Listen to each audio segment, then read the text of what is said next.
ويسألونك عن الجبال او پیغمبر دوی سوال کوي تا نه په بار د غرونو کې دوی مشرکان دا د نبی علیہ السلام ته ویل خط چې قیامت پر راځي نو چې قیامت راځي د غرونو به چرته دي الله وی فقلت ورته وی ينصفها ربي دابن ينصفها ربي الله به میده میده کی یا به والو زي الله پاک نس پن پالو زغلو سره هوا کې به والو دي فيذرها نو پری بدی داس مکه قاعا دان صفصفا هموار کتوی ها زمین زمکی تراجی دید مکه مکی نده ذکر وکه صراحتا نده ذکر خو زمنان ذکر ده ذکر غرونه چې هوا کې والو زی لاد خپل از مکه پاتې شو کنه غرونه به والو زی او غرونه باندې درې حالت راځي قران کریم کې درې حالت ذکر شوی دي او درجه سوره طه کې او دارنګه سوره واقعه کې ذکر شوی دي چې وبست الجبال بصا اول باروان شي فكانت حباء منبثا گرد بشدوله باوا کې والو زی او دلته وينصفها ربي نصفا فيذرها قاعا صفصفا وابل زي باوا کې او سوره مزمل کې وایي چې وكانت الجبال كثيبا مهيلا نو دا باول د سکیږي چې اول بغرونه روان شي مفصل کړي تطبیق دې سکړه تیز برواني وتر الجبال تحسبها جامده وهي تمر مر السحاب ورېځ باندې بتیز رواني بیا یو کرنګ شي میده میده بشي بیا به درنجو باندې میده شي او بیا به هوا کې والوځي دوړه بشي ختمه بشي نو د ازمکه به اواره پاتې شي قاعا میدان صفصفا هموار لا ترى فيها عوجا ته به نه ګورې په دې کې کوږوالی ولا امتا او نه جوره نه لوړ او نه جوره خوی د شیشې غوندې وي یومئذ یتبعون الداعیه په دې ورځ باندې به کافران روان شي د داعي پسې داعي نه مراد اسرافیل علیه السلام دی هغه به دا شپېلې وي خلک به را دعوت کوي ای زړو رجېدل وړوکو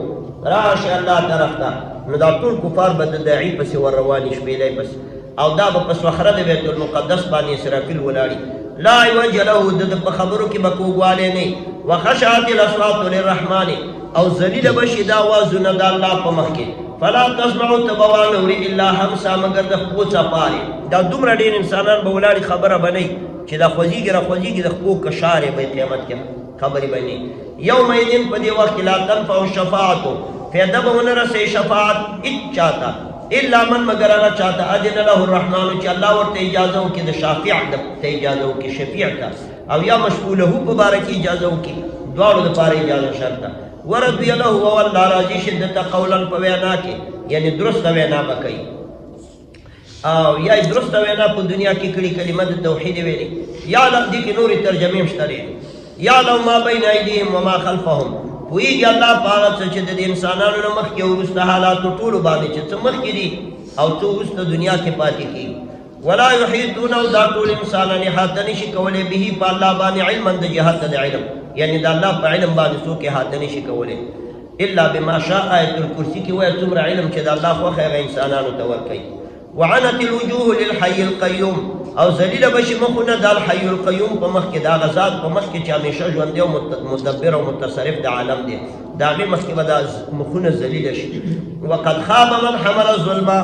او یا ذکر د جز دی مراد ترې نه کړ دی اصحاب الوجوه به ذلیله شي او یقینا نه مراد دی هغه څوک چې ځان سره ظلم راوړلو ظلم شرک راوړلو عقیده یې خراب وایي په انسانانو ظلم کړي ودا تخویف یې وکړي اوس الله بشارت ورکوي ومن یعمل من الصالحات یو چا چې عمل کړی د نیکۍ وهو مؤمن په داسې حال کې چې دی مؤمن دی فلا یخاف دی به نه یېرېږي ظلما د زیادت چې الله به راباندې زیاتې وکړي ولا حتما او نه د کموالي او زیادت چې ګناهونه به راپسې زیات حساب کړي یا کمبود چې نیک اعمال به یې زما کم کړي داسې به نه وکذلک انزلناه دارنګې موږ نازل کړی دی قرآن لره په داسې حال کې چې قرآنا عربیا دی دا قرآنا حال موطئه دی او عربیا دپاره دې ته حال موطئه وایي دلته مقصود بذکر د عربیتوب د قرآن دی قرآن خاصم قرآن دی خو ذکر د عربیت دلته دی نو دا مخکې ورته حال موطئه یعنې توطیع او تمهید د عربیت یعنې دا قرآن په عربي ژبه باندې دی او عربي ژبه په ټولو کلامونو کې فصیحه ژبه ده وصرفنا فيه یو موږ په دې کې بیان کړي من الوعید د وعیداتو ځینې وعید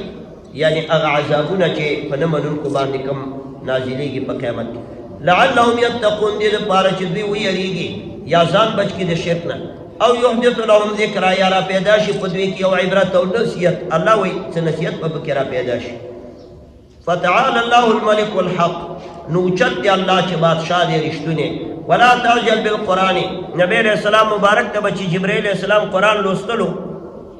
نو دی بم جلتے جلتے ور سره لوستلو نو سورۃ القیامت کې ورته چې لا تحرک به لسانک لتعجل به ته جلتی مکه وجب مخوځه ته ورته وګونی سره جمع کول ستا په سینه کې خودل